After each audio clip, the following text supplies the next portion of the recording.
morning everyone. Dear students, topic आपका usual arithmetic progression.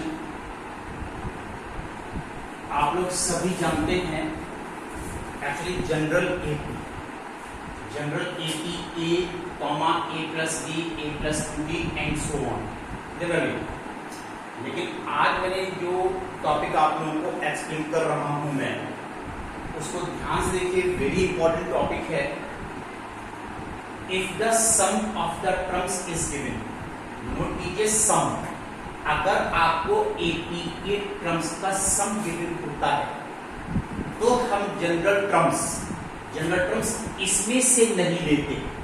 यहां से एपी से जनरल टर्म नहीं लेते हैं, यहां से हम एपी के जनरल टर्म कौन से लेते हैं? तो नंबर में ये 3 टर्म्स हो सकते हैं, 4 हो सकते हैं, 5 हो सकते हैं, 6 हो सकते हैं। जनरली आपके यहाँ 3 टर्म्स का सम का क्वेश्चन आता है, 4 टर्म्स का सम का क्वेश्चन आ जाता है। तो यहाँ पर देखिए टर्म्स आपको लेने हैं। अगर आपको 3 टर्म्स लेने हैं तो आप 3 टर्म्स यहाँ पर कौन से ले सकते हैं? a minus b, a plus b. ये सब क्लास 10 में आप लोगों का स्टडी किया हुआ है। और इन टर्म्स में कॉमन डिफरेंस जो आता है that is D common difference आता है। अगर यहां से 4 टर्म्स लेने हैं तो मिडिल ए नहीं लिया जाएगा, ए प्लस बी लिया जाएगा, ए माइनस बी लिया जाएगा। और इसका कॉमन डिफरेंस 2d हो गया है। जब ये 2d हो गया है तो next term a plus 3d होना चाहिए और last term a minus 3d होना चाहिए। कॉमन डिफरेंस 2d आ गया। अगर आपको 5 टर्म्स लेने हैं तो a minus D, A plus D, ये 3 टर्म्स तो यही जाएंगे। इसमें कॉमन डिफरेंस डी है, इसका next term a plus 2d ले लेंगे, एक last term a minus 2d लिया जाएगा। और अगर आपको 6 टर्म्स लेने हैं तो जो 4 टर्म्स हैं 4 टर्म्स एज इट इज रहेंगे, a minus D, A plus D, A plus D, A minus D. यहाँ पर कॉमन डिफरेंस 2d है तो next term a plus 5d होगा और last term a minus 5d होगा। इस तरह से ये हम यहाँ पर टर्म्स ले सकते हैं in special cases whenever the sum of the terms in an AP is given। तो यहाँ पर हमको ये टर्म्स लेते हैं। ये कॉमन डिफरेंस आपको स्टडी रखना है। अगर आपको 3 टर्म्स है तो कॉमन डिफरेंस d है, 4 टर्म्स है तो कॉमन डिफरेंस 2d है, 5 टर्म्स है तो कॉमन डिफरेंस d है और अगर 6 टर्म्स हैं तो कॉमन डिफरेंस यहाँ पर 2d होता है। चलिए अब हम इस पर आपको एक क्वेश्चन एक्सप्लेन करने जा रहे हैं। उस क्वेश्चन को ध्यान से आप लोग स्टडी कीजिए। देखिए क्या क्वेश्चन है। If the sum of 4 terms, if the sum of 4 terms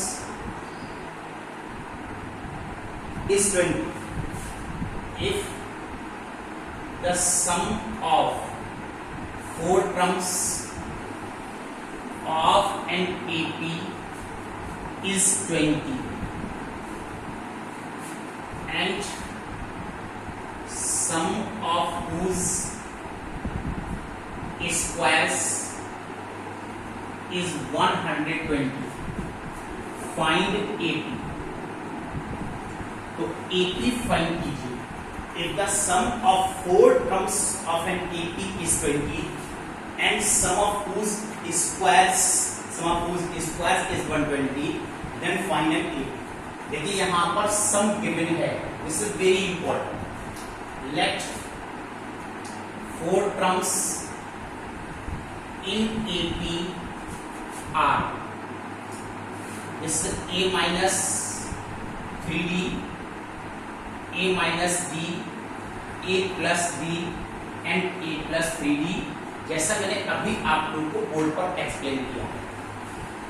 according to question आपको क्या दिया है? According to question sum of these 4 terms, इन सभी टर्म्स का सम दिस इज 20। क्या बेनिफिट होता है?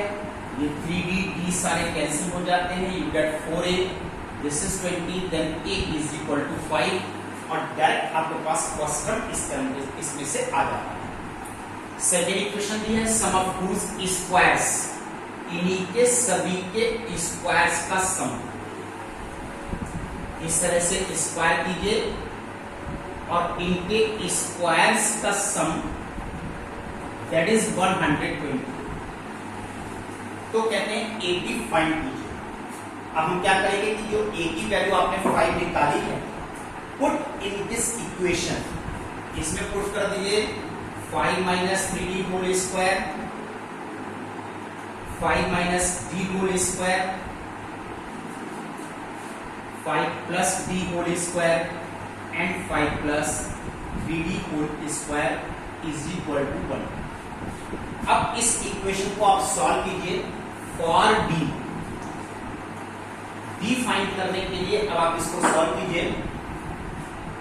This is 25 9D square minus 30D plus 25 plus D square minus 10D plus 25 plus D square plus 10D और plus 25 plus 9D square plus 30D is equal to 1। क्या benefit हुआ?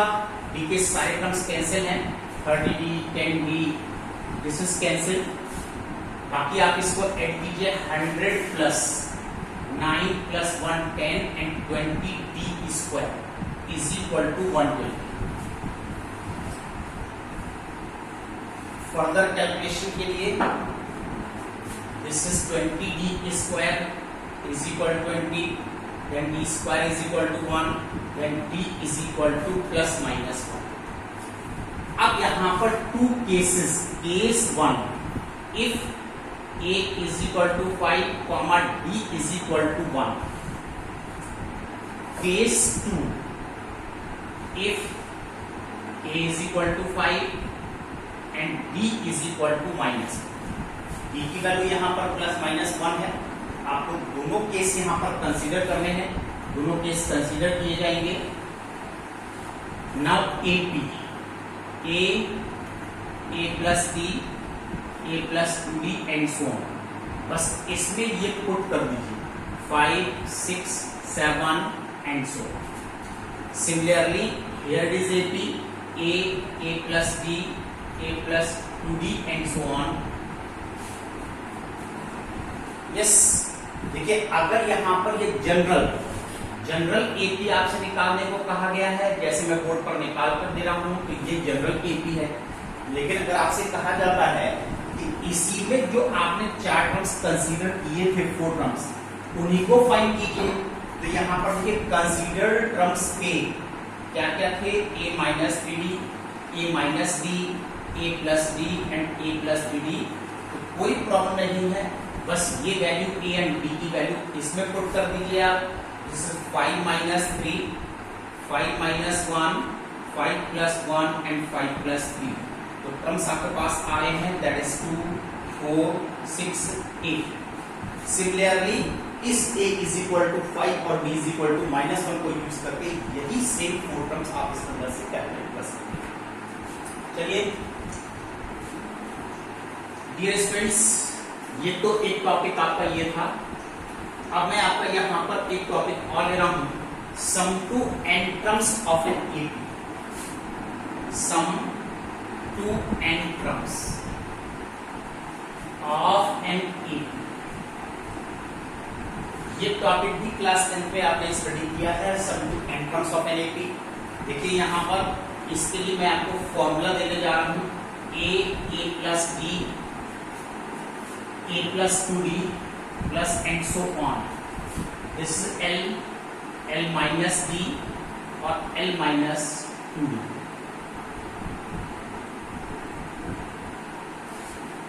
ध्यान से कि आप लोग, कल मैंने आप लोगों को एक्सप्लेन किया था सम टू n टर्म्स। मेरे को यहाँ पर कंप्लीट n टर्म्स लेने हैं, first term A, second term, third term and so on, और ये nth टर्म है, nth टर्म। और अगर आप इसको n टर्म बोलते हैं, लास्ट टर्म L, तो second last L minus D होना चाहिए, इसमें से आपने D माइनस कर दिया है, और third last L minus 2D होना चाहिए। मैंने 3 टर्म्स बिगनिंग से लिखे हैं, 3 टर्म्स मैंने लास्ट से लिखे हैं, और वो लास्ट n टर्म है। पूरी सीक्वेंस, पूरी सीरीज में यहाँ पर टोटल n टर्म्स हैं। इसी सीरीज को देखिए फिर मैं लिखने जा रहा हूँ, लेकिन in the reverse form. reverse form is last term, this is second last, this is third last, plus and so on. This is a plus 2d, this is a plus d and this is plus a. कोई difference नहीं आया। यहाँ पर आपने a to z लिखा है, यहाँ पर मैंने z to a लिखा है, लेकिन लेटर्स कंप्लीट हैं, नंबर्स कंप्लीट हैं। अब यहाँ पर by adding that is twice of Sn, इनको आपने ऐड किया a plus l, with d cancel again a plus l, with 2d cancel a plus l, plus and so on, plus this is 2d cancel a plus l, plus a plus l, plus a plus l, 2n terms। तो यहाँ पर total terms आपने n use किए थे, तो ये भी यहाँ पर पूरे n टर्म्स हैं, और जब ये n टर्म्स है तो इनका addition n into a plus l, this is twice of Sn, then Sn is equal to n upon 2 a plus l। ये देखिए फर्स्ट फॉर्मूला, AP के n टर्म्स के लिए आपके पास फॉर्मूला होता है n upon 2 within bracket a plus l। इसी में और अगर हम यहाँ पर थोड़ा सा चेंज कर दें, अब क्या चेंज कर दें कि दिस इज लास्ट टर्म, और लास्ट टर्म के लिए फॉर्मूला होता है a plus n minus 1 into d। अगर इस फॉर्मूले को हम यूज कर लेते हैं तो यही फॉर्मूला कन्वर्ट हो जाता है 2a plus n minus 1 into d। इस तरह से मैंने आपको एक फॉर्मूले का डेरिवेशन दिया है, sum to n terms of an AP. Keep revising, इसको आप लोग स्टडी करिए, कल मैं आप लोग को इस पर बेसिक प्रॉब्लम्स डिस्कस करूंगा। Now note down your homework. आज देखिए आपके पास होमवर्क क्या है, उसको आप लोग नोट कर लीजिए। होमवर्क एक्सरसाइज आपकी चल रही है, एक्सरसाइज दिस इज 7A। अब आप लोगों को आज आपको ये फिनिश करनी है, और 18 to 22 क्वेश्चन है इस एक्सरसाइज में। इतना आपका होमवर्क है, इसको आज आप लोगों को इस कंप्लीट एक्सरसाइज को फिनिश कर देना है। That's all today, good.